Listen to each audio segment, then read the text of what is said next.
शिक्षक भर्ती परीक्षा पेपर लीक की जांच के लिए एसआईटी बनाई गई है और इसकी कमान साइबर सेल के एसपी वैभव शर्मा को सौंपी गई है। वहीं इस मामले पर सियासत भी शुरू हो गई है।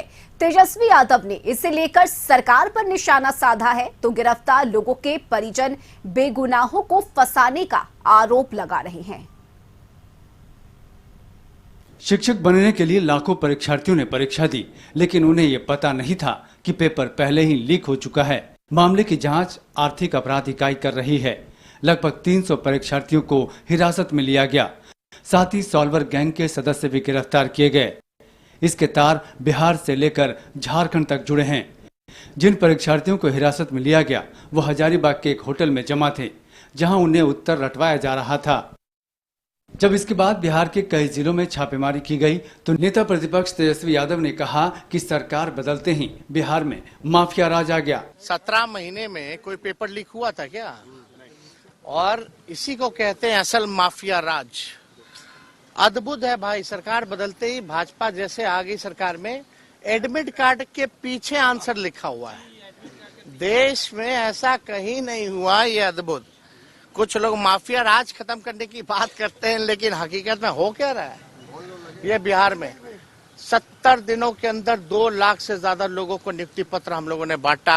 एक पेपर लीक हुआ तो बता दो, लेकिन इनके राज आते ही आते फिर से वही पेपर लीक। वैसे पिछले 2 साल की बात करें तो ये तीसरा मौका है जब बड़ी परीक्षा का पेपर लीक हुआ। इससे पहले 2022 में 67वीं बीपीएससी प्रारंभिक परीक्षा का पेपर लीक हुआ था और बाद में परीक्षा रद्द करनी पड़ी थी। इसके बाद 1 अक्टूबर 2023 को बिहार कांस्टेबल परीक्षा का पेपर लीक हुआ। बाद में परीक्षा रद्द की गई और अब शिक्षक भर्ती परीक्षा का प्रश्न पत्र लीक हुआ। परीक्षार्थी इसके लिए आयोग को जिम्मेदार ठहरा रहे हैं। सर, सिस्टम से भरोसा उठते जा रहा है क्योंकि कार्रवाई नहीं होती है। मैं टीआरई 2 में भी मैंने दिया था और मेरे 84 मार्क्स थे। 85 जनरल मेल का कट ऑफ था, नॉन ईडब्ल्यूएस। तो अगर 1 नंबर से मैं highest of the cut off ला करके मैं छूट रहा हूँ तो कहीं ना कहीं मेरी योग्यता पे तो सवाल नहीं उठाना चाहिए। मैं अपने अनुभव से बता रहा हूँ, मैंने सिविल सर्विसेज के भी एग्जाम्स दिए हुए हैं, मैंने सीडीएस एफकेट के भी दिए, मैंने एग्जाम क्लियर भी किए हुए हैं। उसके बाद भी मैं कह रहा हूँ कि लेवल सही नहीं था। कुछ लोगों से सुनने में आ रहा है कि इतना स्कोर करे, तो सर कौन होंगे वो? अगर पेपर सर्कुलेट हो जाता है तो कट ऑफ रेज हो जाता है, और कट ऑफ रेज जब हो जाता है तो हम लोग कहीं ना कहीं अपने आप को इनकॉम्पिटेंट समझ करके हार मान लेते हैं। बहुत लोग पकड़ा गए, उस एग्जाम देने जा ही नहीं पाए। मैंने जब जाने की बारी आई उससे पहले 5 बजे 4 बजे भोर में ही पुलिस ने छापामारी करके पकड़ लिया, तो फर्स्ट शिफ्ट में भी शामिल नहीं हो पाए, सेकेंड में भी नहीं हो पाए। तो ये दोनों शिफ्ट का पेपर लीक है। ये तो आर्थिक अपराध इकाई ने ही जारी किया है ना, प्रेस नोटिस जारी किया है। तो इसलिए हमारी ये मांग है परीक्षा रद्द हो, और जो भी लोग इसमें संलिप्त है, चाहे बड़े से बड़े शिक्षा माफिया हो, सभी को कानूनी सजा मिले और स्पीडी ट्रायल किया जाए 3 से 6 महीना के अंदर। इधर जिन अभ्यर्थियों को हिरासत में लिया गया उनके परिजन सभी आरोपों को नकार रहे हैं और पेपर लीक मामले में कार्रवाई पर सवाल उठा रहे हैं। बस एग्जाम देने गए। कहाँ पे एग्जाम सेंटर था आपका? एग्जाम सेंटर पटने में था। पटना में ही था? हाँ। तो कब इन लोग को उठाया गया, कब इन लोग को? हम लोग को तो मालूम ही नहीं है कि कहाँ क्या हुआ नहीं हुआ। हम लोग को तो आज मालूम हुआ, तो आए हैं यहाँ पर।